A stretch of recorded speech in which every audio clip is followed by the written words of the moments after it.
First off, I know I give off big energy.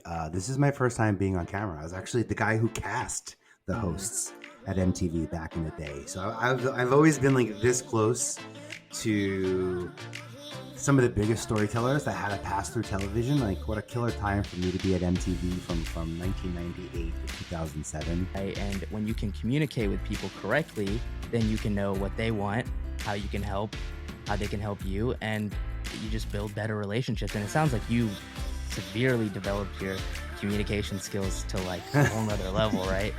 Yo, there's some trauma, yo.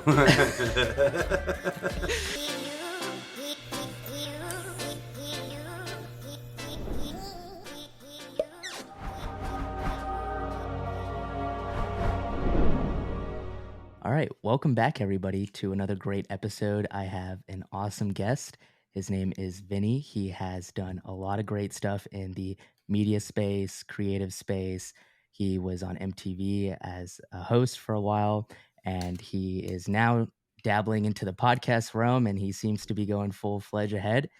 And Vinnie, would you mind sharing a little bit more about yourself and, maybe some of the crazy stuff you've been up to? Yeah, I appreciate that. First off, I know I give off big energy. This is my first time being on camera. I was actually the guy who cast the hosts at MTV back in the day. So I've always been like this close to some of the biggest storytellers that had to pass through television. Like, what a killer time for me to be at MTV from 1998 to 2007. I got there when it was like MTV Rock and Jocks, the MTV Sports and Music Festivals. Like, we're dropping skateboarders off helicopters at the Hard Rock, and Wow. like, you don't even realize, by the way, I'm thinking about this. You don't even realize the relationships you're making as you're making them. I think it was like a sports and music festival. It was usually in Las Vegas. And we ended up finding out that TJ Lavin had this backyard with a lot of dunes and stuff that we could ride on. And we wanted like this like backyard barbecue kind of experience. So a small crew went over, and I remember we shot in his backyard, and he tells the story really nicely over like breakfast tacos, and apparently I was like cleaning. He says I was sweeping the backyard because that could be me trying to like impress him and make sure we're tidy, because like we're very messy in production. Right. So it would be me, the guy whose relationship it is to be with talent, to think, well, this isn't how we should leave it. But it was a killer relationship like that 3 or 4 years later, when the challenge came out, and then ultimately they were looking for an athlete. First, it was TJ Mosley, not TJ Mosley, Dave Mosley. Dave Mira. Oh my God, an Olympian skier. Oh my gosh, this is horrible. This is the burst. Anyway, and we ended up hiring TJ Lavin, I think like season 7, and he's done like 40 or so seasons so far. Which has been killer, by the way, to know that like I got the old guy on MTV 20 years. By the way, also on that network, Nick Cannon came to MTV when I was there, and while I learned a lot from that kid, man. Wild 'N Out was the show that he pitched hard and people didn't get, and they passed on it, and he actually invested in himself. It's like a big lesson I like actually talking about.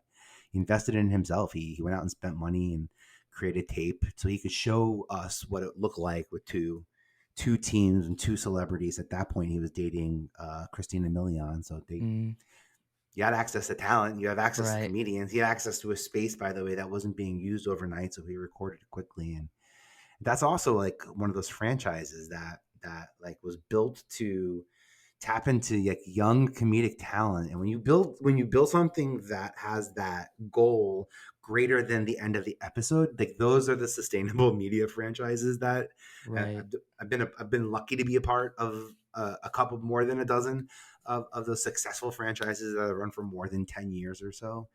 And I think all that I see in common, their goals far exceeded the end of the episode. And if anything, the faces of those platforms became the faces. I was going to say the faces of the shows became the faces of those platforms. Right. And I think I look at that, what I went through, the way that, to be honest, they're all solo entrepreneurs when you're an artist. Mm-hmm. Mandy Moore at 15, she's an independent business owner of one. She's Right. got a team, a manager, but she's got no employees. Not Mm-hmm. until, by the way, and she gets the gig at NBC, and now she has a production deal, and now she has a staff and team. But I Right. got to see people incrementally add those opportunities. Ashton Kutcher, Sharon Osbourne, Ashlee, and Jessica Simpson. Incrementally watch them grow, leveraging their story, the power of that. And it's like, again, I'm like awestruck that I'm at MTV for that long. And I love talking about it, not because I'm nostalgic, because it's like a shared experience. Like, I hope someone listening to it has a son, a daughter, they themselves, they know someone who had to go home and watch TRL, Mm-hmm. or you remember when what we did to Justin Timberlake on Punk'd, and these moments that kind of brought communities together. They combined audiences. You know, it was something that was bigger than the network. And I get excited about what we and the independent voices can create now and own. That's the cool Mm-hmm. stuff. So do you still keep in touch with the people you've, networked across your time at MTV?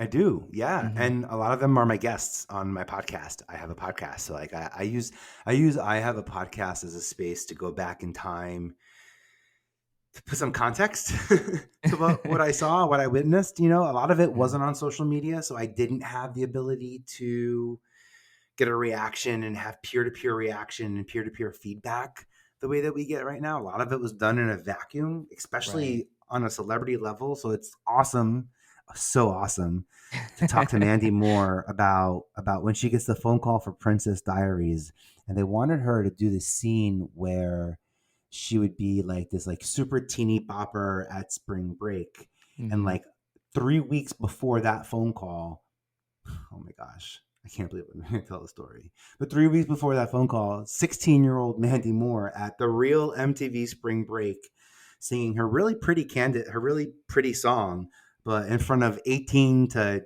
25-year-old drunk dudes that have been drinking all day. It was a Oh gosh. horrifying Yeah. experience, man. And she's like, "No, this was my chance to like have the version of Spring Break that I wanted." And like, now that's the one that will be etched in people's memory. And I was like, how cool a thing. Like, I just remember like, oh, what are we doing with this 16-year-old on the stage, and this energy that's out here. And look, you look at Britney Spears and some of these women back then, you understand what the media, could do. Again, um, I think what Mandy did right was she had a very transparent team. I Mm. actually used to get in trouble for telling her too much because they're like, you can't tell her everything. I'm like, yeah, she needs to know everything. I have a sister and a brother who are also her age. I have a younger brother and sister born in 84, 85.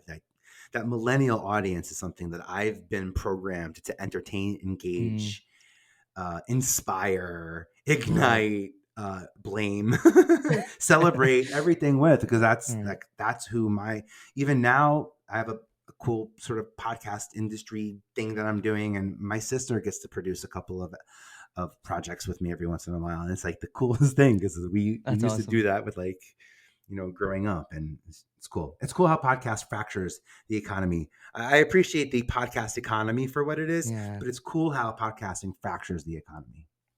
Yeah, I would agree. And I think something that's not really talked about in this creative space is the importance of soft skills, right? When you're trying to achieve success, monetary success, career success, it's all about hard skills. It's all about, either way, it's all about networking, like you were saying. But I think soft skills is something that is often not talked about enough.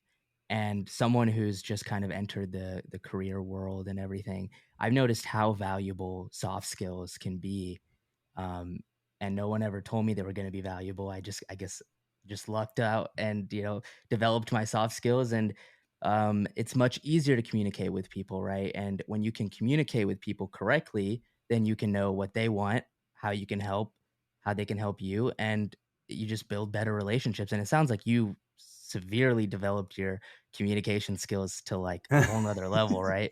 Yo, there's some Um, trauma, yo. You don't that's get a these good. superpowers. You either get bit by a I love spider, right. right, or like the superpowers come from somewhere. Yeah. No, I'm lucky. Again, I turn to my siblings. I'm so lucky that like I became a people pleaser. because I can do anything for my siblings and I can make things happen for them that my parents couldn't because they just weren't around for whatever reasons. So that's part of where I can put people way before me. I can show up for people before myself. It's actually something I have to, part of me being a guest on podcasts is actually showing up for me, which is a really hard thing to do, to be really honest. It's almost as hard as like cooking for one. It's so much easier to cook for like 2 or 4 because like, you know, it's for some reason, but cooking for one, you're like, oh, maron, like, maybe it's like work the 45 minutes it takes to make meatballs, and then I really want gluten-free, so I gotta get exactly 8 minutes, and maybe there's like a little bit of like when you're alone, it's you don't have that pressure of accountability, right? It's like you're like, the meatballs are overcooked a little bit, but who cares, right? You're just gonna eat it anyways. Versus like if you're trying to, especially if it's like a first, or if it was an important date or important somebody, family, right? You're gonna family, you're gonna be like, oh, these are overcooked. I'm gonna start over, right? And back to the kitchen, right? That's funny. Yeah, no, right. Cool. I'm glad that I'm pleased to hear that you can relate to that emotion and that I am not alone in that. It's something I really struggle with. And it shows up in weird ways. It shows up being on time. Sometimes it shows up being prepared on time. I used to go through this phase where I really loved, quote unquote, being unprepared because I thought it put me in my best, place ever. And there may be some truth and accountability. There may be some truth to that, depending on the specific circumstance, but not all circumstances. And but that being said, I also didn't have a lot of to minimize my disappointment in people. I learned to not want things. So when you don't want things, you learn to not celebrate things. So for me, I sold a TV show, but that's what I'm supposed to do. So how many episodes is it? And like, or the TV show failed and it's like, no one watched it. And I'm like, well, that's also what happens with TV shows. Like, now is that going to be my fault? Or it goes, there's so many things out of your control. And I love that part. I loved learning. Are you kidding? With the one percenters in Viacom, MTV, CBS, when I was there, we launched MTV Tres, MTV2, MTV.com, MTV Films, MTV Desi, MTV, 35 international platforms. And I got to help them scale a talent development department. I helped them scale. It's really cool that HR executives are called talent development. This is like awesome on LinkedIn. Confusing, but that's okay because usually 20 years ago when you typed in casting, you would get like fish rods. Not my profession either. So like I've always been like a page 2 ranker, working in cable and then podcasts and always in unpreferred media, social media in the middle too, right? Everyone's. But when I call, I think when I call, people expect 2 things: 1, an opportunity, and then 2, to do something. I never had the relationship with talent producers or a community where I called and said, hey, I'm just here to let you promote something. Hop on. I'm here to say, let's create something big that ignites a larger conversation. And the 2 of us can ignite and create and develop something that allows us to have deeper, meaningful impact with our community, with our audiences, with ourselves. As we talk about legacies, I say ourselves. Now I'm in the podcast game, so everyone talks about legacies. I don't know. I didn't. Yeah, that is true. I've heard that buzzword a lot. I didn't as a kid.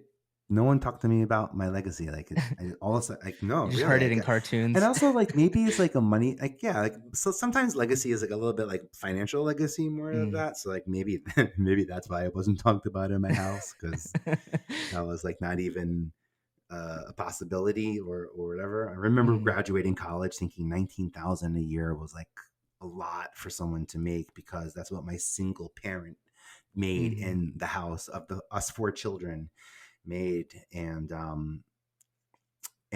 to be really honest, it was a database. I'm a data geek. So I started off in like just coding and HTML, and I would build CPUs. And my first business I thought was going to be to like build computers specifically for universities. Because I spent so much time in the computer center. What And exactly did you do? Were you in data science? so I technically graduated college with a business degree in theater arts, Uh-huh. programming more than anything else. So, Mhm. at that point, we're literally learning HTML, SQL, learning how to be. So I figured out, not I figured out, but I learned how to use macros in Excel to auto-populate and generate content. I took out an ad one day my senior year in college, and this thing called Backstage, which is where like non-union actors go to look for opportunities, actors, dancers, whatever. And I said, like, if you're interested in being in future projects, send me your headshot and resume. Vinnie Potestivo, One Campus Road, Student Box 577. Like, I know LLC. I'm like, I'm not even, who's going to send this to me? But I just needed information because I wanted to create a database with Mhm. some names and information. And I got like, I don't know, under 700 headshots sent to me at school. And I took that database, and every week I would look at Backstage, which was free. Well, Mhm. Backstage at that point was a physical paper that you actually had to buy from, like, I don't know, 25 specific kiosks in Times Square. Like, it was a very specific regional paper. So I knew if I took it and scanned it in and sent it to those people who I thought might not have access to it, that they would find that interesting. Fox News found out that I had this database Mm. as I was sending it out to database. Fox News, brand new network. They had the show Hannity and Combs. So I got hired as like an audience producer to tour the country in 98, Wow. 99 with Hannity and Combs. And my job was to organize the audience and then figure out what questions should come from the audience and help pick, that, and set that up for the producers and the casting director that worked on that show. And then it was MTV News that found out. And then you do one thing in New York, people talk, bada bing. Then Bada MTV, bing. the one guy, that's, well, back then I think it's actually the freelance economy too. Then maybe the casting director went to MTV, and long story short, they were in the process of creating the talent development department. They needed someone to organize. I used to do those shows, Wanna Be a VJ. I don't know if you remember, like, the MTV had like these, like, thousands of people nationwide would compete to be a host on MTV to introduce Mm. videos and be on TRL. And there was my little database in action. And then I got to cast Choose or Lose, which was completely finding a whole new MTV News team. Mm. That was awesome. And when the talent development department came to be, I had some soft skills, which you just mentioned, and I had some hard skills. I had some hard Right. tech skills. I knew how to wire two VCRs Yeah. together to edit from my office. That was something that at MTV they were still spending thousands of dollars on beta before they could even think of digitizing and doing it that way. I know I had my databases, which was how I would create all of my talent grids. And it's Mm. crazy to think that everyone's term papers and all this shit that I edited back in the day, I used all that inspiration for like show pitches and casting one sheets and Uh-huh. reality show decks, and why all of my financial content has serif font, and Right. all the comedic stuff is sans serif. It's like, it's funny to think about where some of that inspo where I'm triggered with Comic Yeah. Sans since Well, I feel 98. like even your hard skills allow you to develop, like, better on your soft skills and Yeah, creativity, right? Because, like, yeah, for my example, tools, those are my the more tools. right, the better you know your tools, the better you know how to use them, right? Yeah, And if you know how to use your tools, you can create some pretty cool things. So I it's true. You're saying that, I have yeah. this vision of like picking up a sword, and it's this YouTube video of the guy picks up the sword and instantly like cuts his finger off because he didn't realize how sharp the ones, like, I don't know. Yeah, you're absolutely right. I'm actually terrified of tools that I'm not a master of. And when I Yeah. feel masterful over a tool, that's where I get excited about sharing it with people. When I figure out, for example, do you have a blog that's connected to your podcast? Uh, will Or be, but at the moment, no. awesome. Okay, Mhm. so here's a great reason to have a blog that supports every podcast episode, is Mm. because I realize that you can take that blog RSS and upload it to Google News, and you can be Mm. a Google News verified source, so that other platforms, other podcasts, magazines, e-magazines, our friend Mhm. can RSS, can pull you're basically syndicating your content on the web to other platforms, and that's a great way for link backs. And then once you do, what's that? I was gonna say you should. I don't know if if you're already doing this, but you should add transcripts too, because the Oh Google yeah. SEO, when you're, it doesn't search audio or video. So for example, let's say you talk about how to tie your shoes, and it's just a video or audio, and someone looks up how to tie your shoes. They're not going to see yours unless you have some sort of transcript where Google can physically read words. Yeah, So that's brilliant. that's a good one. Yeah. Mhm. Yeah, that's important to have in there. By the way, if you're doing that, then I want to throw in the aggregation part that I think some people forget about in the content distribution hierarchy. Aggregation is the act of culling, curating. Like I'm going to a free account and I want how-to videos on shoe tying. And when I sit down, I want 5 blogs about. I want to read 5 blogs about shoe tying. And when I sit down, there they are because AI and people tell me that. And the benefit of those 5 blogs being discovered at a point in time where you're going to do one of 3 things. You're going to read it, and you're going to share it, or you're not going to read it and you're still going to share it because it's like-minded content. You need the content output for the day, and you just want to share someone else's content that you may align with. Right. I can get you into that system. Getting into that aggregator is a killer way for your content to be discovered without needing the added layer of branding and marketing and artwork and all the sort of stuff that we do at the top of the podcast to get quote unquote more visible, Hmm. right? The big Um, bucks.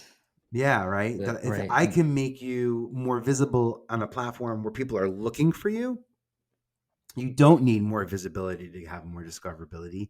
You need more shareability to have more discoverability, right? So you don't need to be more visible to get discovered. You need more sharing after people see you, after you've been visible. That's what leads to discovery. That's inspired action. That's like that's top of funnel, speeding down to conversion Yeah. kind of energy. And if you can set them up. That's what I realized.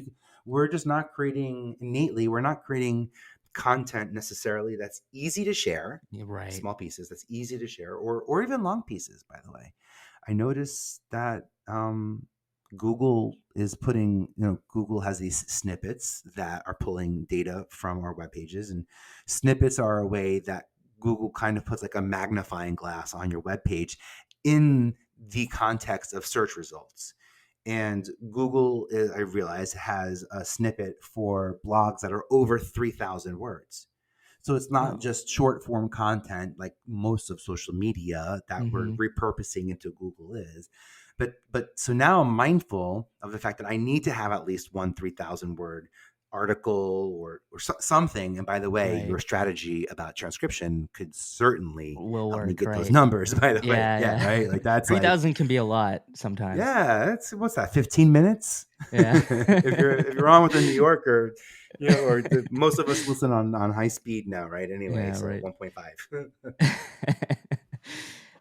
I want to also touch base on what you were speaking of earlier, and it kind of reminded me of this idea of humility, and because you were talking about knowing yourself and your interactions with people, and I think a big, at least from what I've learned and what I've seen, is some people, right, when they get to the top, they get this ego where it's like, oh, well, I'm at the top, I know everything. And sometimes those are the people that kind of fall, right? Because when you stop adapting and stop learning and you start thinking, oh, I know it all, then, time, the market, evolution, it just kind of wipes you out if you're not adapting constantly. So I've noticed like you were kind of talking about humility, kind of reminded me of that and how that can be really important. I did want to ask, like, did you ever, I'm sure you have, when you're working at MTV, encounter people that had a lot of humility and people that didn't? And like, what was that like interacting with either? Oh yeah, sure. Uh-huh. Well, the flip side of the answer is like the drama queens, Uh-huh. the Mariah Carey moments, the Diddy moments, many Diddy moments. I worked very closely on making the band. In fact, yeah, there's I would we would shoot sometimes we would shoot a scene and like in some of the casting stuff, plenty of Diddy moments. He would even know Tia Rebel was on live, so he would just show up live, and he did it like the Diddy takeover, and like the cool thing about working with disruptive talent and cooperative talent is passion and understanding that power can sometimes get you in the room and get you out of the room, Kanye. So you know what I That's mean? true. Like, That and is I true. understand that now. Power can get you in the room. Passion can get you in the room. It can also be misjudged as emotion and dismissed for that reason. I'm sensitive to those two words because I find myself be I find those two words being associated with how I'm able to get projects greenlit, moved, purchased, created, sourced, distributed, synchronous, whatever Mhm. out there. It comes from, and right now the power's in the people, so that's why I'm all in on podcasting because what we're doing now, I mean, we all know the original reality TV shows, right? So Yeah, like, and right, right. even the ones that came 10 years later, the Housewives, and like they had a wife, and then 20 years later, everyone's on. So we know that this reinvent. So we the people have the ability to have our stories amplified at that level because we're expanding in Yeah. this growing market. It's not growing around us. That's why I left MTV. All of a sudden, I Mhm. looked around in 2007. I'm like, oh, so everyone with an iPhone is now like we all have access. So actually, I remember even Facebook. I used to have to hide my friends because I didn't want people to see who my friends were because they were like they would go to my site and they would see who the real kids from Laguna Beach were or whatever show I worked on, and then they would Right. reach out to them and people would say, Vin, do you ever get weirded out or upset or mad that like everyone recasts all the people you cast? Like you found all these people. I'm like, Uh-huh. what? I would never think of it that way. Imagine I get to be part of all of this and I didn't have to do anything. I take mental credit, but also they give me so much credit. That guy TJ Lavin, there's not a single GQ interview he's ever given that GQ doesn't call me up for a follow-up quote or advice. And like he's so Mhm. generous, and every step of his ladder to success, he's turned around and said, like, I'd be nowhere without you. I'm like, dude, this is the coolest brotherhood I could ever imagine. What I wanted at that moment with an athlete, because MTV at that point in 04, 03, ESPN2 took all of the male viewers away from MTV. There was no more Mm. sports and music festival, no more Right. rock and jock anything. It was all Mm. it wasn't even fashion programming anymore. It just quickly turned lifestyle and then life, real life, Right, right. and it was hard. It was hard to get an athlete on MTV. It was easier on MTV2. There seemed to be more of a male sensibility, Mhm. skewing sensibility on that platform. But someone who could represent to the youth culture had the challenge. It's called the challenge to challenge your physical and mental strength. Yeah. That's like cool. And then I never thought it would still be the same like 40-year-olds that are Right. still competing in these awards later. I love that part. That's the bonus. God bless them. I don't fall gracefully the way they fall. Right. No, it hurt. No. Yeah, I mean, I think it's, also when you were speaking about, Nick Cannon's story, I think that's so inspirational that he took a chance on himself, right? And kinda like your story, he developed the hard skills while at work and, working at MTV and all that and gaining the knowledge and the skill set, and then once he got the, confidence to say, I think I'm gonna place the bet on myself if MTV is not gonna do it." Um, that's super inspiring because, that's not easy. And I think people, really brush past people's successes like that when you hear it like, "Oh, yeah, Nick Cannon did this and this happened." And it's like, "Oh, and he's successful now." But to think of where he probably was mindset-wise, financially, everything in that moment was probably a whole nother ballgame, right? The idea of Yeah. truly taking a bet on yourself is much harder to do than to say. Yeah. Well, I'll say this: what he had going, and this is maybe even the same thing with Mandy Moore. He was Mhm. treated as an adult. As a child, he had, by the way, a giant star at Nickelodeon, and he was crystal clear. That kid's vision, that dude's vision is like there is nothing. Everyone's surprised about like the number of children. There's obviously some interesting headlines about him, but there's nothing that he does, that he is surprised by. He is so intentional. He Mm-hmm. always has had this level of clarity. I think that's what made him so funny and so relevant as a comedian. When you can really see what's funny, when you can see Mm-hmm. through the fluff and the PC and the not PC and when you can when Yeah. you have that level of clarity, you can really perform and execute at a high level. He's had the same team around him since day one. It's that level of clarity that I think helps him, execute it. And then I love that story because it worked out. You know what I mean? I know lots of Mm-hmm. other people who didn't, and Nick had a Right. lot at that point to lose because, uh, to be honest, he was supposed he there was a Carson was not no longer on TRL, and if I remember correctly, I think Nick was supposed to kind of be the host of TRL, and then I think that Nick really truly passionately felt connected to Wild 'N Out, and Mm.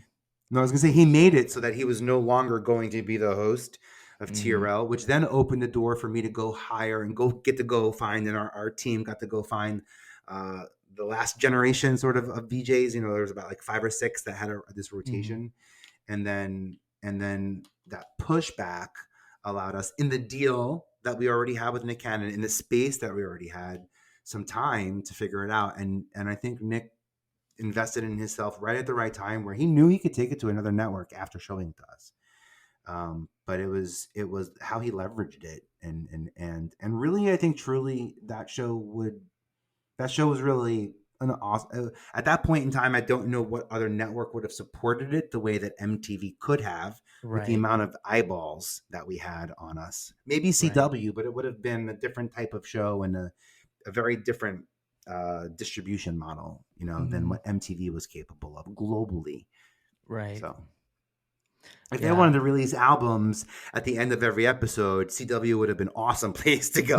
That's, by the way, Nick Cannon, you should have pitched us Glee, the Glee version of Wild 'N Out, man. That's what you got to come back every Right. episode. That's Uh, I say that I laugh now. Watch him come out with uh, that like tomorrow. It's so intentional. It's really cool when you have that level of clarity. They all do, by the way. mm, They have that level of clarity conviction. yeah, where they're like, I need the show to be a success because of XYZ needs to happen. Jessica didn't need Newlyweds to happen. Jessica Simpson didn't need Newlyweds to happen. She needed it to kick off and catapult. Ultimately, she played Daisy in Daisy Dukes, in Dukes of Hazzard. That's a pretty big. That might, to be honest. I mean, I know MTV tries to take a lot of credit, or maybe I Right. think MTV takes credit. Yeah, MTV takes no credit for anything else other than Jersey Shore these days. I'm still the only person who brings up Osbournes and Punked and these things that Anyway, they're but we have, again, all that to be said is like that. That's why I believe now this like free world of IP of creating where we can get our stories out there and own it. I'm telling you the value of I know how valuable our content is because I saw dozens of production companies get sold based on other people's stories just Mhm. 10 years ago. Imagine what we're going to be capable of doing. That's how valuable our stories are. And if you're a business owner, the story of your collective talent and how your talent tells your story and how Mhm. you're part of your talent story is never been more important. And by the time you figure out what I'm trying to talk about, if this is going over your head, in 3 or 4 years from now, it's going to be too late because the world is getting bigger, and these messages and these formats are going with it. So Mhm.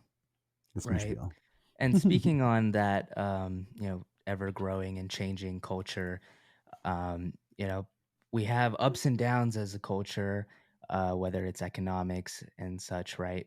So I want to ask you, because you left around '07, and '08 was a huge year in the US. How did and I'm asking this because I'm relating it to what I saw in 2020 was, a lot more content was consumed, and I'm sure Mhm. you noticed it. A lot more YouTubers, gained. I think some people gained like 600, 800,000 subscribers in like 8 months, like crazy numbers. So definitely, the COVID and the lockdowns had a change on how content was consumed. I'm wondering, was there a change in content consumption in '08, um, and how so? Yeah, in a big way, by the way. And in '08, two things happened simultaneously. unparalleled to each other, but happened at the same time. One, obviously, suddenly a lot of people found themselves at home watching television with the time to consume content. Technologies are just coming out now, most of Mm, it rolling out on our iPhones and Androids and flip phones, I think, if we're talking about oh 07, oh 08 maybe. yeah. So we're not, it's not a fun experience. It's not long form content. The buffering speeds are low. We're still reliant on television at that point. And Right. in oh 08, what happened was there was a big writer strike, and that Mm, writer strike stopped all of written programming. Anything that was a script that needed acting and writing from the from a what's the word, not uh not the Directors Guild, but like the associate. What is it? I forget the Writers Association. But anyway, okay. if they're not, union writers writing on these union projects, that then productions couldn't go in. So suddenly, I had access to dozens, and then ultimately everyone, and then dozens of production companies had access to hundreds of actors and talent and people who otherwise would have been committed and busy on other projects.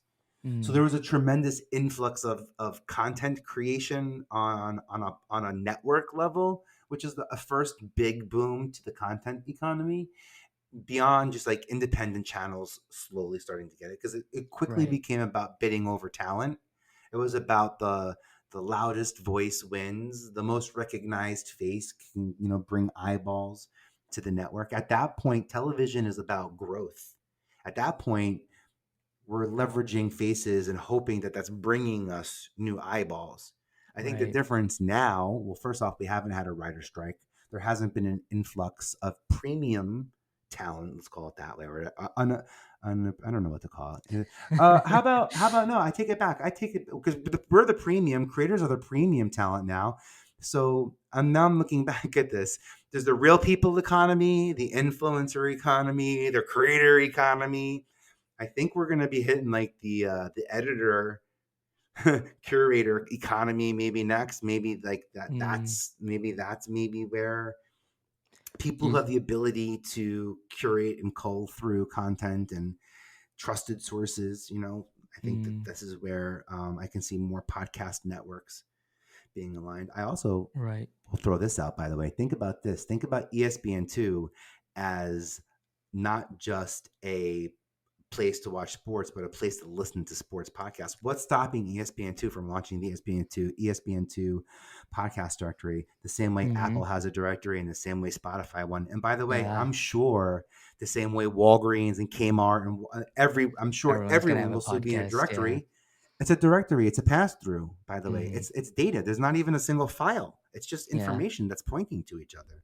So I think imagine if you Amex just started a podcast. Yeah, see, look at this. You're Yeah. gonna, you're gonna everywhere. Pew pew pew pew pew pew pew pew. Gas. Yeah. Imagine gas stations on the go. Here's our 5 podcasts, and here's Yeah. how it works. By the way, oh my gosh, this is so cool. So if you aren't launching a podcast network as a business, and if you're looking for ways to leverage content that you're not creating, I want to give you a peek into what I think Bravo is doing.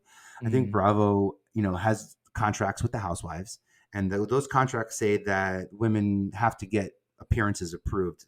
Anything about an interviewing of their story on podcast needs to get approved. So podcast gates who the women can and cannot speak to. And mm-hmm. ultimately, if you look at like 24 1 hour episodes in one season, that's 24 hours of content that Bravo is going to produce. By the way, probably lots more, including the sizzles and the bonuses and all the but 24 core hours of content, right? If they have 100 podcasters in line waiting to talk to those women afterwards, how many thousands of hours are they Yeah. getting out of each of those podcasters for Yep. every episode? And they're not paying for content, and they're happy to oblige and connect. By the way, they did this thing called BravoCon. They podcasters got flown in and got to meet talent. So like Right. I'm like, yo, if you better don't get gassed, Yeah. you better get some money on this. And I said that, and then I realized that those podcasters have ads, and those ads are similar to the ads they'll see on NBC Network. So it makes no surprise to me if Bravo had figured out a way to share their talent network, their content network, their advertising network. Mm, Like these are the separate types of networks that ultimately make up some of these larger media platforms, right. NBC, CBS, that we know. I like pointing that out because when you understand the distribution system, maybe we could even be looking at our own internal comms, the way that we're, the way that I might give a keynote at my next town hall might be in a way where I know 1 minute of it is intended to be funny because that's the moment I need to put on the company, you know what I mean? Or the quick piece so that I can be intentional.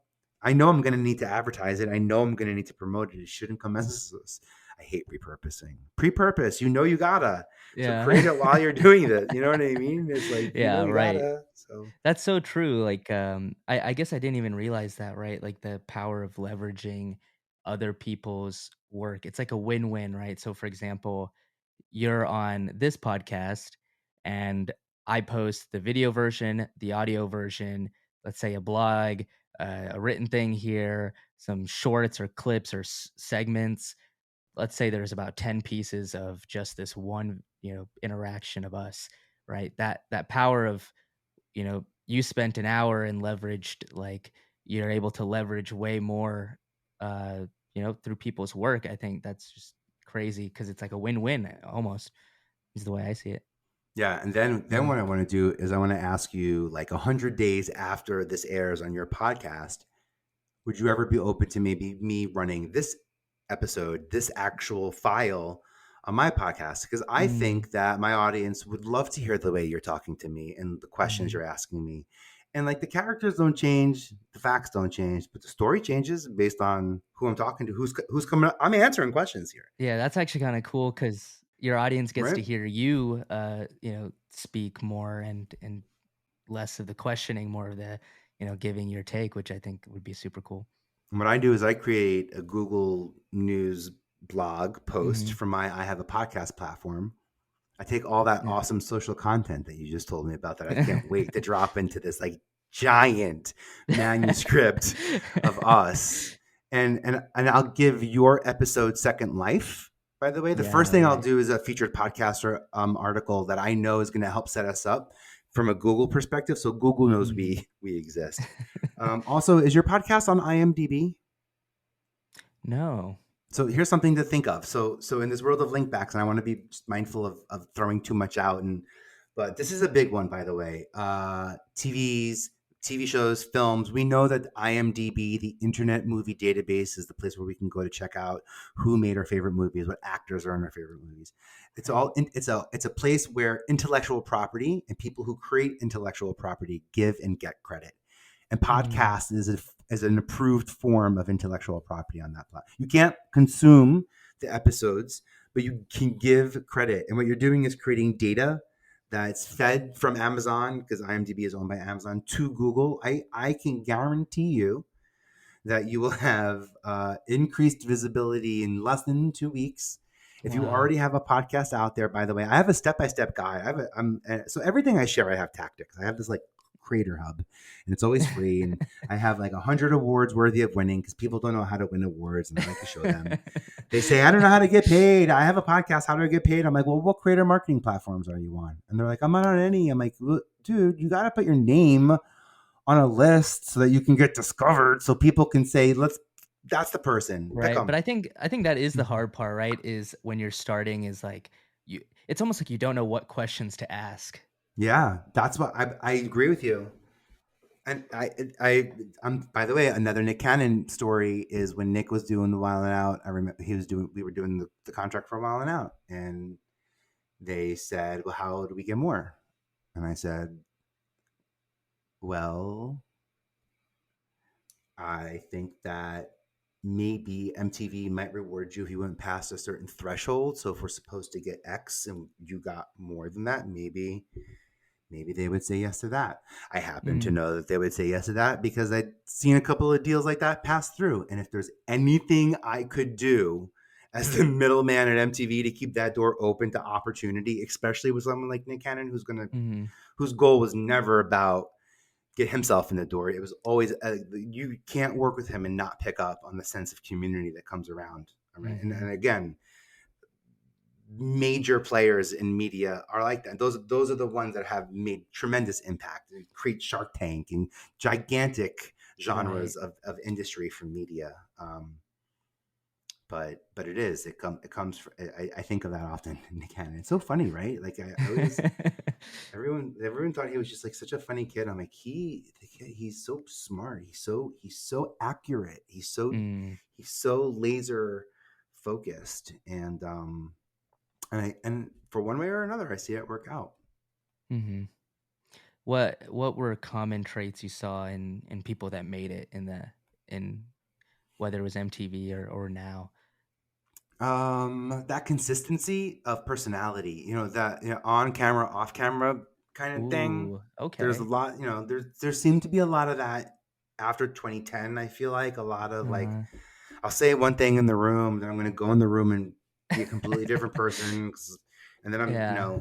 I think people who are quick to act and slow to change, that change is inevitable and change is Mm, constant, but it's also not something it's something that I'm aware of and it's part of my system.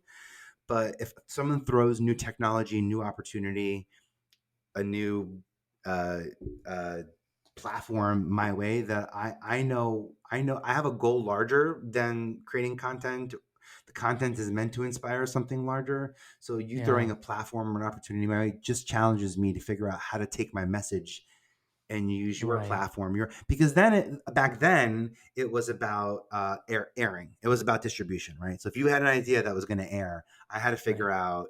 So by the way, artists would have to come out with singles and solos so they could just get on late night shows so they can talk about same-sex marriage and equality and the things that like literally they care about and they leverage their fame to make impact on. And now, by the way, it's not even now. What's cool about right now is like we're in like social 2.0. Like we've Mm, all had some type of social media account that's on a publicly traded stock, owned company. So we know what it's like to let other people own our information. This taste of NFTs, this taste of crypto, Discord, mhm. Mastodon. Like there are some really cool decentralized social media Yeah, platforms, and idea of it ownership. feels different. It really Mhm. does. It really feels different than I'm pretty what we've excited been about it. allowed. Yeah, right. It's weird, and we're gonna be mad that we called this social media because we got. We did get, cause like, the thing is, like, it's crazy, right? Like, you have Social no media. power on whatever you do. Um, you gotta be careful. You got this idea of free speech doesn't Can't do this. exist. Can't do You that. can't say Exactly. this, you can't do this. It's gotta be a certain way. You don't have rights to it at the very end, right? The final Yeah, a hundred kicker. percent rights. Yeah, Yeah, exactly. so, this idea of ownership would be really cool because I think amazing ideas could, like, blossom from it.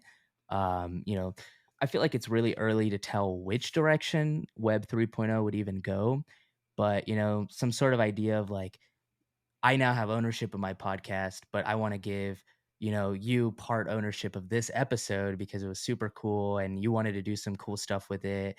Like, I think that would just create, like, a whole new community, Yeah, that's just gonna change the way social media is right now. yeah. I agree. I think that's counter to the referral. Um, that like that whole this whole referral sort of. Yeah, I think there's something sort of like toxic about the referral piece right now because of the incentive for a short term gain versus Mm, exactly what you right. described.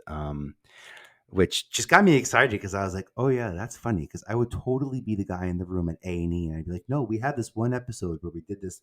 We talked about this. We should leverage that episode for like." I can see how that's what I was talking about with Nick. It's about being in the room, and knowing what other people have asked, and knowing what other people get, the capabilities, possibilities, and the Actually, let me ask you this then. This just crossed my mind.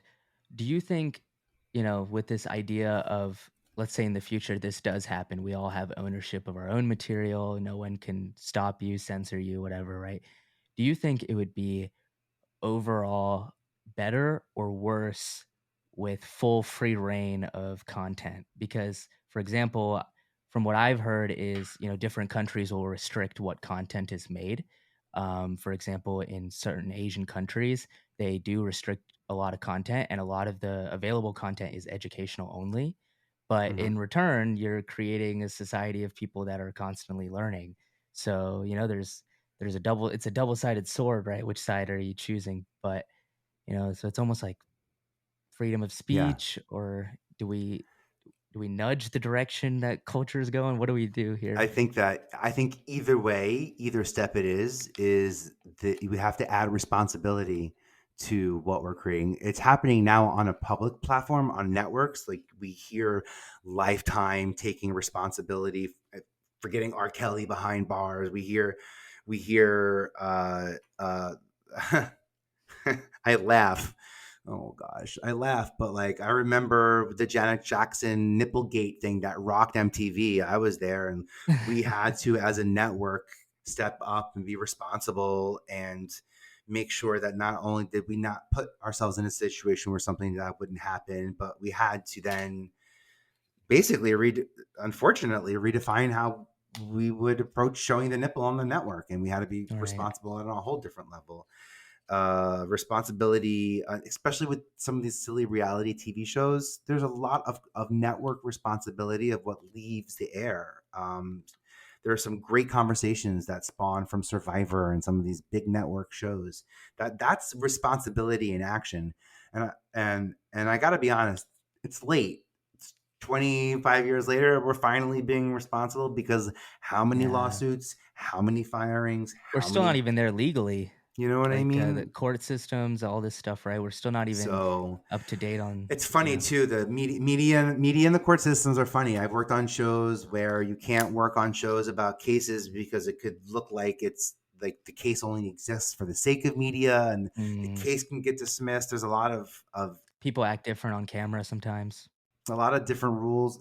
NBC won't talk to anyone who won't have anyone who's in a publicly traded office be on their shows. So it's like it's interesting when you start looking at it for lots of different reasons. But we need to figure out how we can be responsible. Like at the end, at the end of this, you might ask, how do people get in touch with you? I before I could show up as a guest, I spent hundreds of hours building my creator hub that Mhm. has awards to win and creator platforms that pay 60 podcast discovery networks that I think most people don't know about because they were just created globally. How to get the podcaster to think globally, not Yeah. just nationally. We know Spotify and Apple and Google, and we know what's rocking Yeah, right. here. But imagine the numbers, the English under the people who speak English and understand English podcasts Yeah. globally. We're barely tapping it. And by the way, why? Exactly what you said, because of restrictions, Right. because of how media needs to be imported by those countries to ensure that they qualify. By the way, there's it's a completely different process. I love that you even brought that up because that ties it right back into to when you're owning your content, how you'll be able to leverage it, what you're ultimately leveraging. And the benefit of owning your content is being able to be the sole decider of if I if I can get this episode afterwards or not, and also the ads that are in it and the people that they support and the blogs that go on.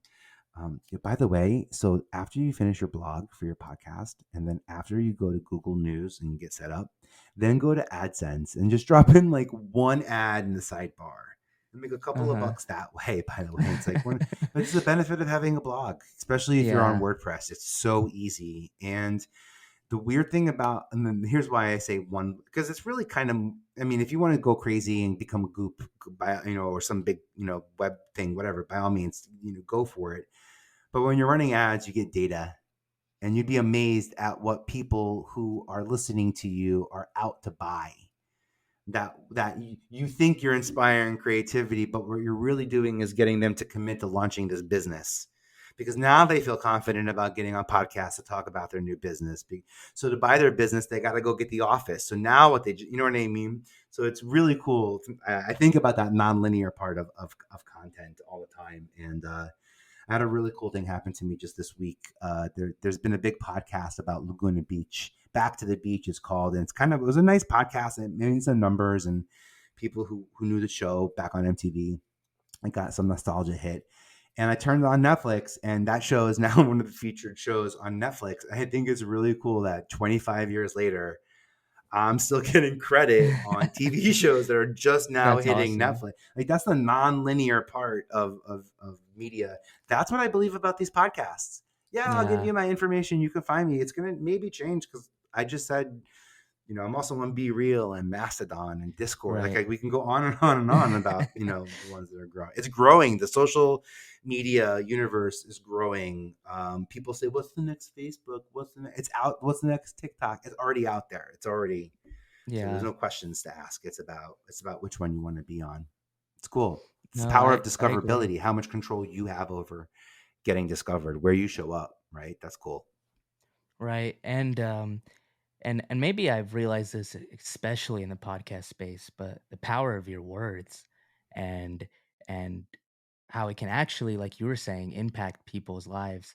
And for example, I have 3 series in my podcast, right? I do these guest ones like we're doing now, and I have a book series and one I call Small Talks, which is just like few minutes monologue, just ideas, sharing whatever I think.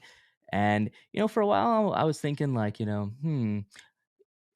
and I'm sure you know what I'm talking about when I say this. As a creator, it's really hard to get feedback, especially because what I've started to notice is most people actually don't even know how to give feedback. Is another big part. But so I wasn't really getting feedback, and I was wondering, is this even working? Like, is this worth doing? Like the small talk part, right? I'm like, is this valuable? Is this kind of just should I scrap it? Try something different? And then one day, one random day, a few months later, um, a good friend of mine, she tells me, she's like, "I love your podcast. I listen to it all the time." I'm like, "Oh, thank you." And she's like, "Yeah, it actually really helped me uh, when I was at a hard point in my marriage." And I was like, wow, that is absolutely insane. Because I'm over here thinking, "Should I scrap it? Is anyone even, like, really hearing me out?" But to hear, like, someone say, like, "Yeah, that actually helped me," it's it's, um it's a nice feeling, like, the reciprocity of sharing your word and the power you can have. Yeah.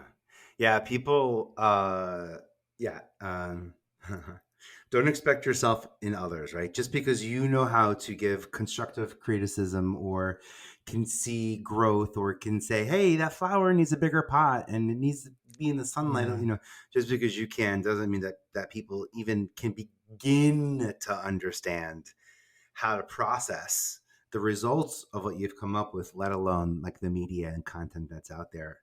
right. Um, uh, by the way, that's where I think that being in some masterminds and community groups and like specifically in the podcast space where there is no shortage of opinions, but there's lots of Yeah, communities. that's true.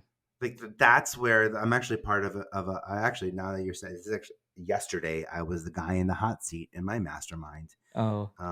And it's not a seat that I enjoyed and not a seat that I ever really find the need to be in. But Mhm. for that reason, I knew that I needed to be in the hot seat, and it was so cool to an exhilarating experience to learn from people who have one 25th the experience I have in content and double the experience and no experience and still get something out of all of them. It's systems and people that impacts what we're doing. Podcasting is a By the way, podcasting is a funny sport, not even a media. It's a medium. It's like it's the best of journalism and accounting and Yeah, publishing, and it's like we've taken the best of all industries. tech, And even what audio, you just talked about when you yeah, talk video about like testing. NFT in the episode, I'm Yeah, like, oh yeah, you definitely that'd be kinda cool, huh? it's Yeah. valuable. Uh-huh. I find that Yeah. valuable. I agree on that.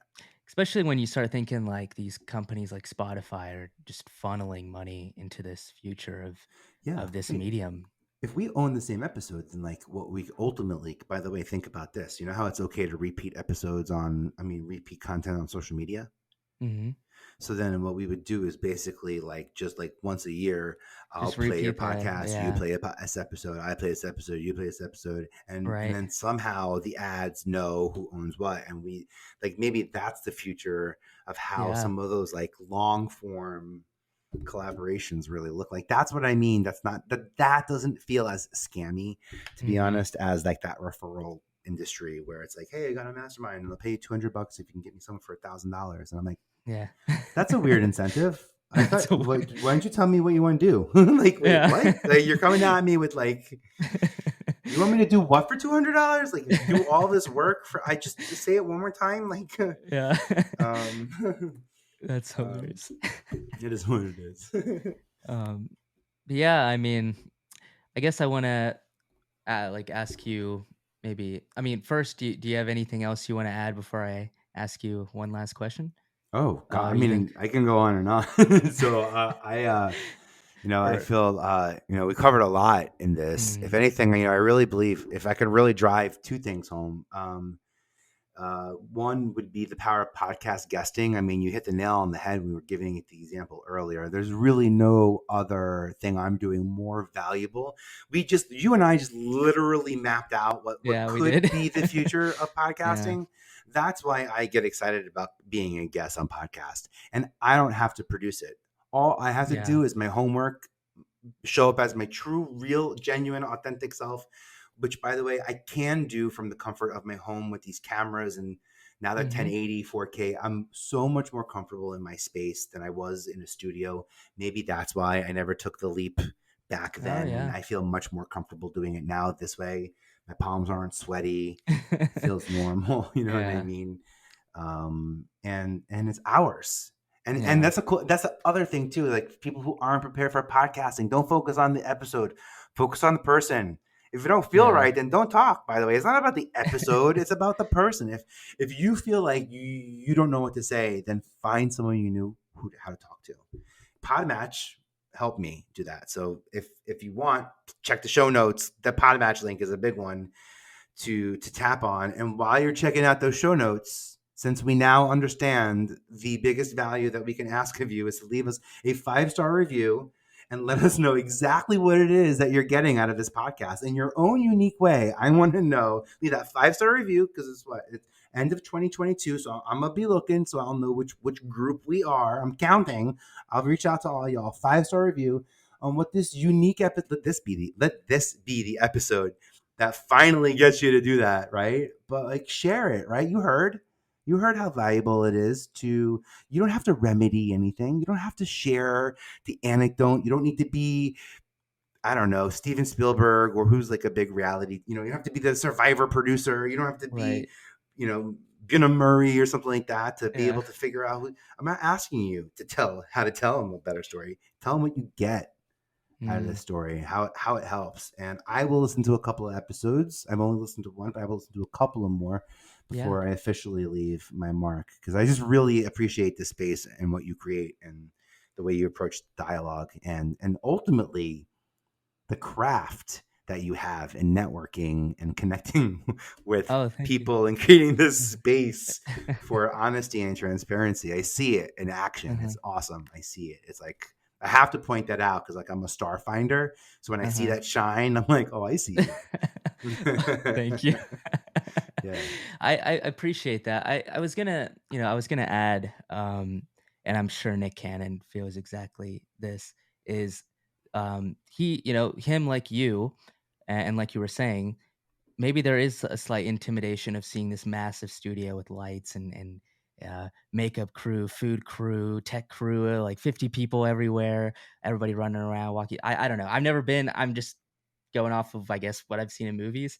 But, Hundreds on the sets. There's hundreds of people on movie I have sets. no That's like, idea. wow.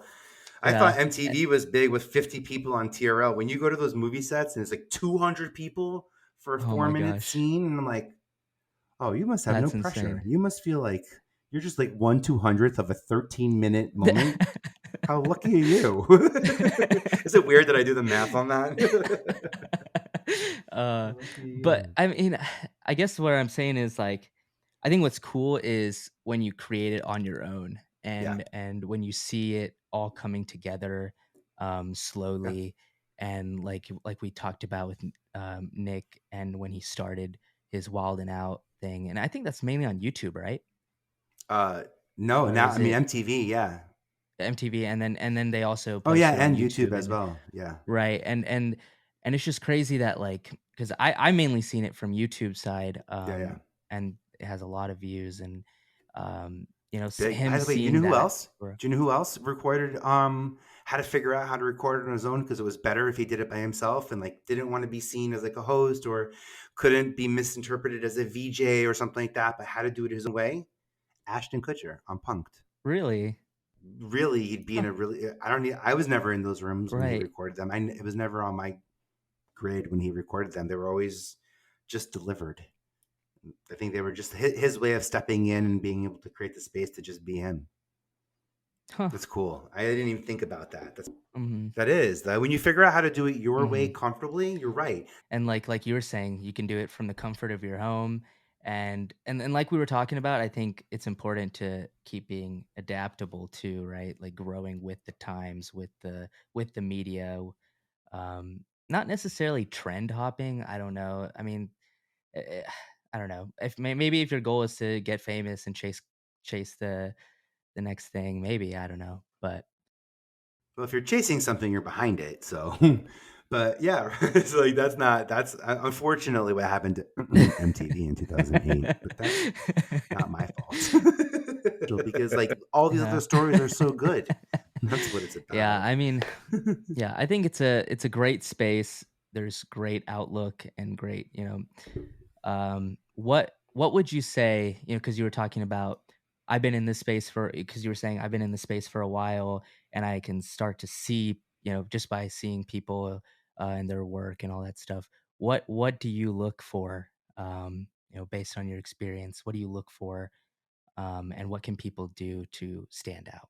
If you had Mhm. to look at a lineup of people and had to cast certain energy, I would certainly uh, you can certainly read who's Mhm. picking up on energy, who's giving out energy. So confidence, I think, a personal sense of style.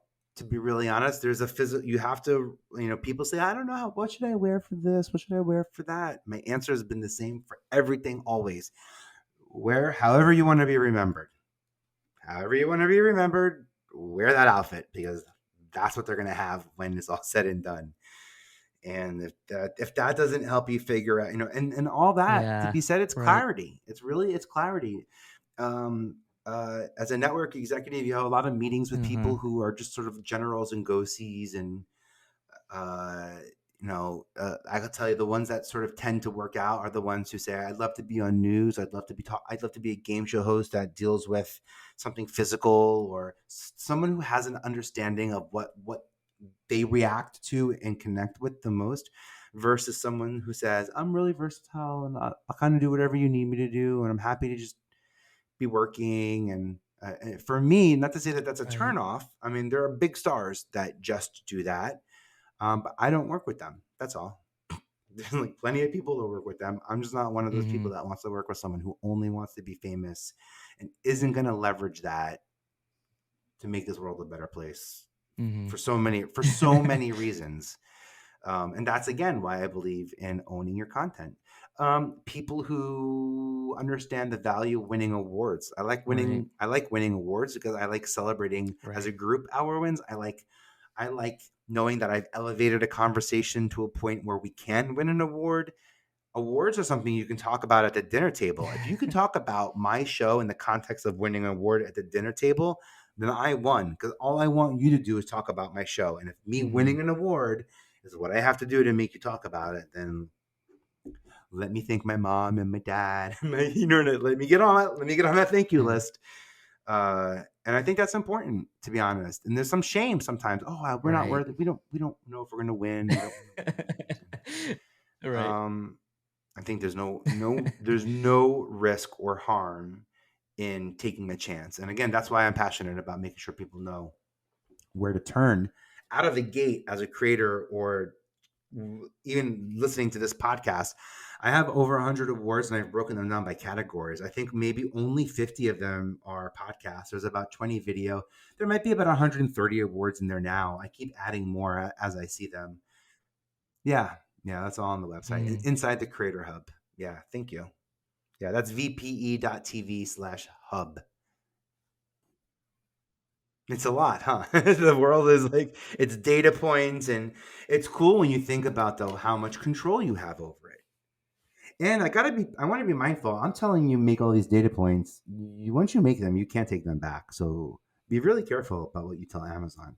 If you don't want Amazon to know what your birthday is, you shouldn't have an IMDb account that verifies your age, because Amazon has, and this has been in the courts, and many states have challenged this. And unfortunately, Amazon feels that because they are a publicly traded company, they have a right, they have an obligation to share the information that they have.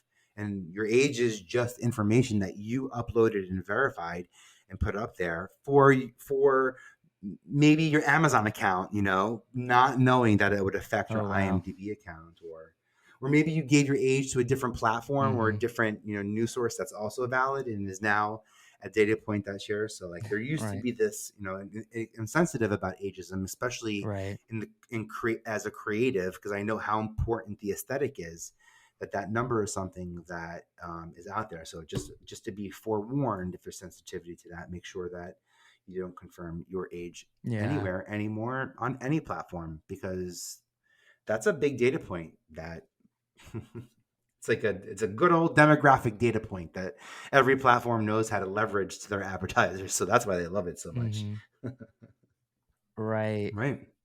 A and I think, and I get what you're saying because I think age doesn't justify a person's, maturity, their wisdom, their experiences, their personality even. So, uh, especially as someone, so like I always grew up surrounded by older people. My friends have oftentimes every friend group always been the youngest person, which has its pluses, but also its minuses. You always get picked on as the youngest, right? But you also learn from everybody as the youngest. So for me, it was like very easy to pick up on more mature topics, more things that people relate to, and communicating and things like that. But Would you rather yeah, get punched when you're expecting it or punched when you're not expecting it? yeah, At least you knew it was coming. You were right. prepared. But being Triple young, layer up.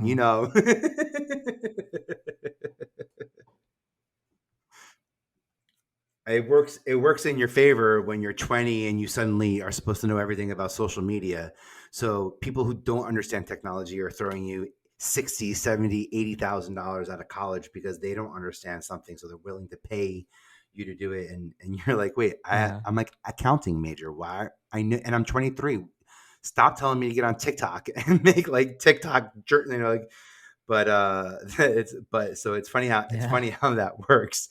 That being said, I'm like a 45-year-old guy who, like, I'm like the video games were new when I was a kid. yeah, right. Technology I grew with tech. I'm so lucky to say I'm 45. I grew with technology though. When I was in college was when scanners were needed to get photos on websites. So I was that for everybody. I'm a master. Hmm. Back then, I think we even had to take our CDs and put them in our computers, and for Apple Music to, like there was that whole process. And uh, Yeah, uh, and I feel like, or I think my generation, or like people around yeah, my yeah, age, where you were had some of the control. last Yeah. few years of to grow up with tech, but also not like sucked into it completely, right? So we still grew up where, right, there is still the notion of like, oh, you're too young for a phone.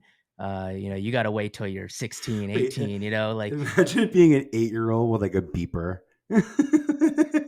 Beep beep beep beep. Oh man, Samantha said 143. She's the man. Beep beep. I remember I got my pager when I was like 18. This then a year later, I think I got my cell phone when I was 19. Because I remember my mom being like, "Well, why would you need a cell phone? Who's going to call you?" I was like, what do you, what? It's not about who's going to call me. It's like, what if I want to call people? Yeah, right. I'm like, I want to call people on the, I want to call people on the weeknights and on the weekends.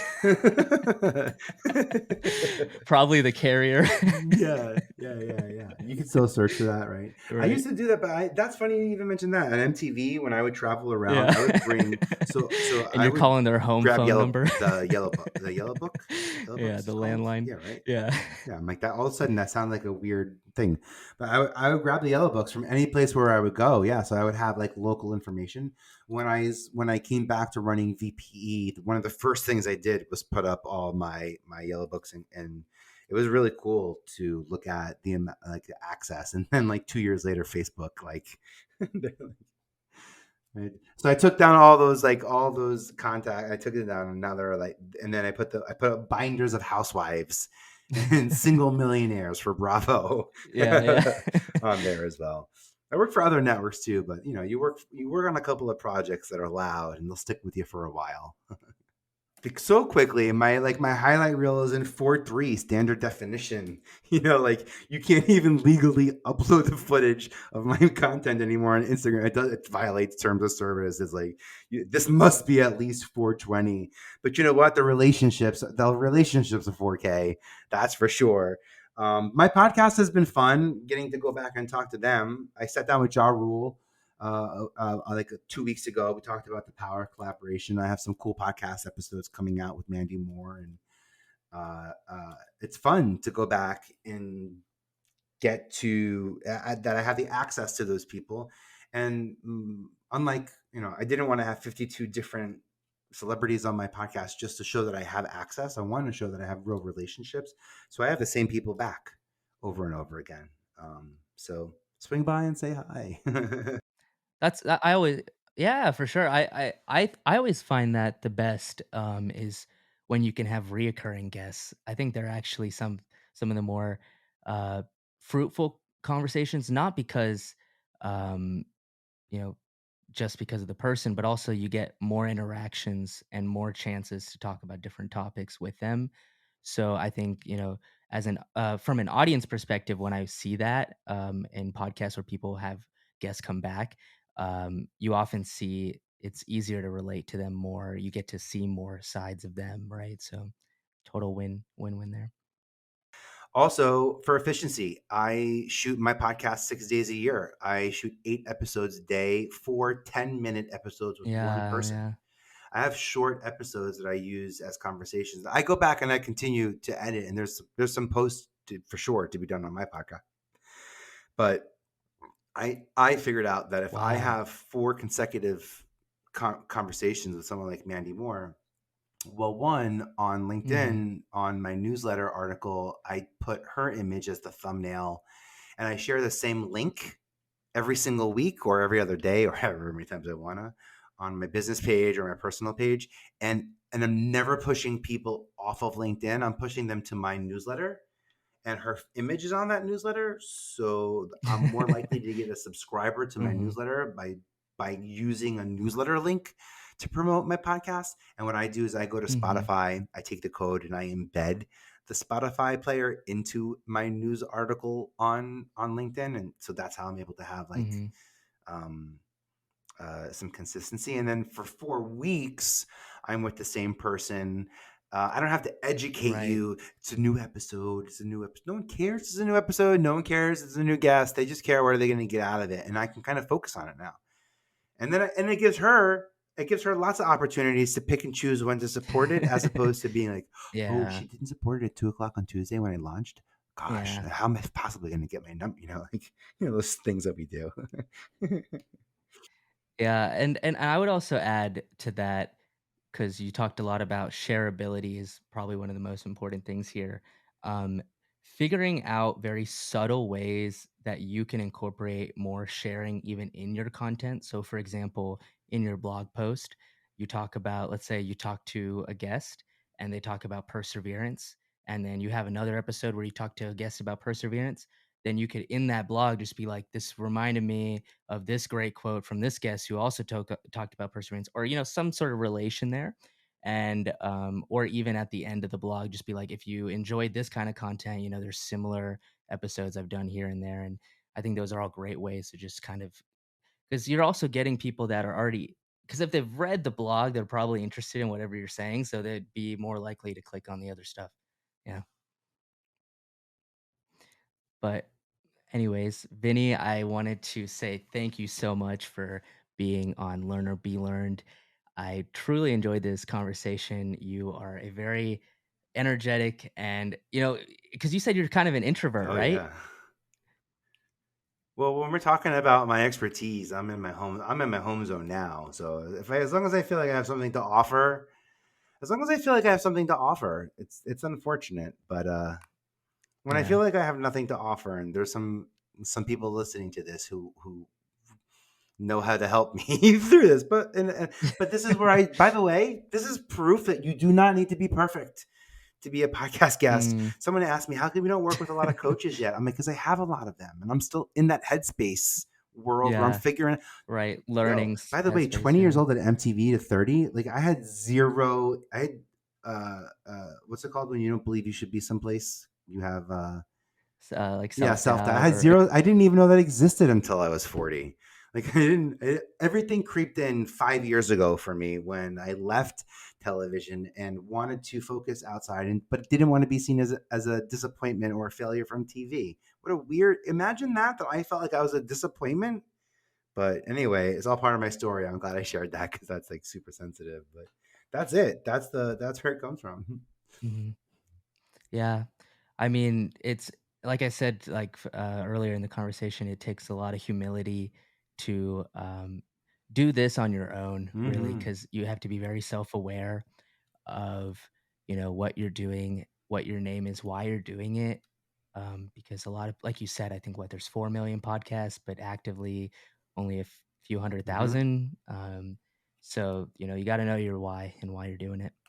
Yeah, make sure it's Yeah. yours because it'll quickly become someone else's why if you let them. Yeah. If they say you've got a mic in Hmm. your hand or an output or an audience, trust me, that's the first thing they're going to do is try to figure out how to tap into your audience, and that's why Right. it's about the who are you doing it with. What did we cover in this conversation? I was I prepared. I'm prepared to talk about a lot of things. I was really excited to Yeah. connect with you and I knew that Oh, coming. thank you. But we had talked in on email and beforehand. Hmm. We had created intentionality space. It allowed me to show up trusting where I didn't feel like Yeah. I wouldn't waste the listener's time listening to me Yeah. figure out if I should trust the host of their own show. Like that's insulting, by the way. It's so funny. I hear myself like I hear my grandma's mannerism. Like if my grandma Fran could talk about podcasting, I'd love. That's what I got to figure out. I should come up. I should do like You Medea, should but do for my that. You grandma, should I'm do gonna come yeah. up. I'm gonna come up with something. Let me work on that. Thank you for this. I'm inspired. See, this is what happens. You change the alchemy. You change the direction. It changes the output. The input dictates the output. Mhm. Conversations will always affect the dialogue. So it's extremely Yeah. important to make sure you're responsible of the words you use, the questions you ask will yield Yeah. results based on the phrasing, the intentional or unintentional biases that may or may not exist of those questions. Those Yeah. are all little things that add up. Also, like, after, beyond developing yourself, I think then you gotta find a community of like-minded people once you kind of figure Yeah, out, what space you're kind of in. Because like you said, like, I'm inspired too, so it's, and motivated, so yeah, it's really awesome when you get in, like, I'm sure you've experienced this before, when you're in, like, this group setting and everybody's, like, kind of in, like, this groove, like, getting ideas going and you're, like, getting kinda hyped up, right? So, yeah, community is super important yeah. too. Well, when you're in flow, it's exciting. But when you're looking around, there's like 12, 15, 20 other people moving the same speed, same direction as you all hit the gas a little bit harder. To be honest, right? Like Yeah, you're in it. That's the guy. I yeah, completely agree with you, and that's what I liked about these smaller podcast communities is like it allows me. I feel like to sort of to tap in to a boundaried, yeah, creative group of people that we can have reciprocity and yeah, understanding and collaboration in the art of learning. And the best thing about aligning, and the reason why you need to find those like-minded people after self-discovery. By the way, if self-discovery, so I like to point, I have this thing, vpe.tv/fascinate. It's like the best test I've ever taken. It's not a personality test or like Uh-huh. 16 personalities or NFT. It tells you how your audience may perceive you based on what you tell it you do.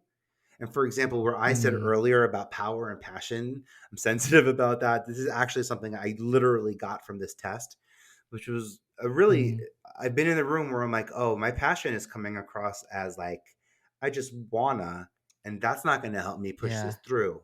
Oh, I need this to happen right. is going to be the tone that gets me kicked out of the building if I think that power, you know what I mean? So you to be really Yeah, mind. right. So it was a huge, but how to fascinate is the name of the test. Sally Hogshead created it. I'll give you the link so it can be in Lincoln Notes. But Yeah. if after you understand how you're unique, how you can show up, finding like mindedness is important. Not just for the sake of community, of building community, but Mhm. for the sake of learning with community. And know that there are going to be new things that come out this month. Pinterest TV just launched. So the future of Mm, shoppable, tappable, long form, clickable, evergreen content. If you've been making YouTube shorts or Instagram reels, we have another place for you now to throw all of your vertical foot, and it's tappable. You can, after as you're watching it, click on your course and download it, click on your product and buy it. And that's so, but it's cool as long as you know what you want to do. Because I'm going to keep throwing new platforms, new tools at you. I promise you, that's life in this 3.0, 4.0, whatever world we're in now. There's going to be lots of newness. So you don't have to reinvent so much. You just have to figure out how you want to stay to the course and what how you can leverage these tools to best make noise, to make impact, not even noise yeah, anymore. right. And I would add to that to always keep experimenting, right? Just Yes. because something works. I think often people get scared to experiment, especially when something starts Yeah, if it working. works, it means Because it's it's like, viable. Gas yeah, up. right. So it's Gasoline. right. It's like Call me. This is this is what I do. I show with like a gallon of gasoline. I'm like, you got a match? yeah, literally you gotta put Yeah, your foot on the gas once you find something that works and stay on the path. But it's okay to switch lanes. yeah, To keep experimenting, try this lane, try that lane, right? Like, and I think that's like we talked about earlier. That's like one of the yeah. biggest Try lanes, downfalls try of media people that platforms, talk try about. different surfaces on media platforms, real store, all the DMs and absolutely. Absolutely. Because I promise you what works best for you is not going to be what works for everybody else. And even then, there are so many Yeah, different social media sites now that no one's social media ranking or the way we're leveraging our appearances on multiple platforms. It's like that weird flip book, with like the head and the shoe. And I'd yeah, be curious to see how much really aligns. yeah. But anyways, Vinny, thank you so much for being here. This was awesome, and I would totally love to have you again Yes. at some point. But yeah, thank you all for listening, and everything will be in the show notes. So totally check that out. This was great to have you, man. Thank you.